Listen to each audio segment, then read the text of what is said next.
Olá, esse é o primeiro capítulo, então, da série de estudos que estamos realizando em relação à mente, sob a perspectiva da neuropsicanálise sistêmica. A pergunta que deu origem a tudo.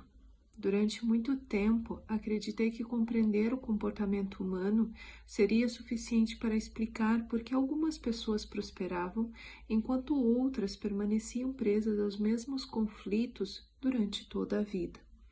A cada atendimento, uma nova história, novas dores, novos sintomas, novos relacionamentos, novas circunstâncias. À primeira vista, tudo parecia diferente, mas à medida que a observação se aprofundava, uma inquietação tornava-se inevitável. As histórias mudavam, os rostos mudavam, os sintomas mudavam, entretanto, havia algo que permanecia exatamente igual. As pessoas continuavam repetiam relacionamentos, repetiam escolhas, repetiam conflitos, repetiam medos, fracassos, repetiam formas de sentir. E muitas vezes repetiam exatamente aquilo que diziam desejar abandonar. Quanto mais observava, mais uma pergunta se tornava impossível de ignorar. Se todos desejam viver melhor, por que continuam reproduzindo aquilo que lhes causa sofrimento? Essa pergunta me acompanhou durante anos. Procurei respostas na psicologia, na neurociência, na psicanálise, na filosofia, na espiritualidade, na observação clínica. Cada uma oferecia explicações valiosas, mas nenhuma conseguia responder completamente àquilo que eu via acontecer diante de mim. Porque havia algo que parecia escapar às explicações tradicionais. O problema não estava apenas nos pensamentos, também não estava apenas nas emoções, nem exclusivamente na infância, nem somente nas relações familiares, muito menos nos acontecimentos vividos.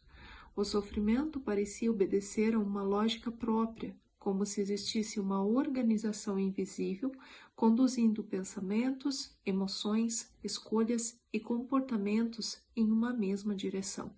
Foi então que uma nova hipótese começou a surgir. Talvez o ser humano não repetisse porque fosse fraco, nem porque lhe faltasse força de vontade. Talvez repetisse porque seu sistema estivesse organizado para repetir, uma máquina programada para repetir. Essa hipótese mudou completamente a direção da investigação. A pergunta deixou de ser por que essa pessoa faz isso? E passou a ser como o seu sistema precisou organizar-se para tornar esse comportamento coerente. Foi nesse momento que compreendi que estava olhando para o comportamento a partir do lugar errado. O comportamento não era a origem, era a consequência. As emoções não eram a origem, também eram a consequência. As crenças, embora profundamente importantes, ainda pertenciam a uma camada intermediária.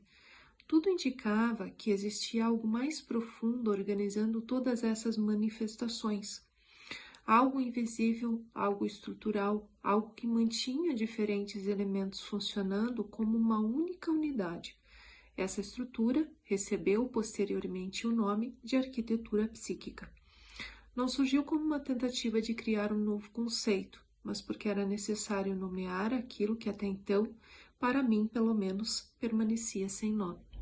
A arquitetura psíquica representa a forma como experiências, interpretações, crenças, emoções, comportamentos, mecanismos de defesa e estratégia de sobrevivência organizam-se para produzir aquilo que chamamos de funcionamento humano. Essa compreensão alterou profundamente a maneira como passei a observar o sofrimento. Percebi que na maioria das vezes as pessoas não estavam presas aos acontecimentos de suas vidas. Estavam presas à arquitetura construída para sobreviver a esses acontecimentos. E essa diferença muda tudo, porque aquilo que foi construído também pode ser reorganizado. Foi dessa convicção que nasceu a neuropsicanálise sistêmica, não como uma tentativa de substituir outras abordagens, nem como uma promessa de respostas definitivas, mas como um convite para observar o ser humano sob uma perspectiva diferente. uma perspectiva em que o sofrimento deixa de ser apenas um problema a ser eliminado e passa a ser compreendido como uma expressão de uma arquitetura que um dia foi necessária e que, justamente por ter sido construída, também pode ser transformada. Então, dentro deste capítulo, do prólogo, né, eu trago para vocês o significado e o significado em si do nascimento da neuropsicanálise sistêmica. Então, ela nasce a partir de uma busca de compreender a mente humana de forma mais profunda.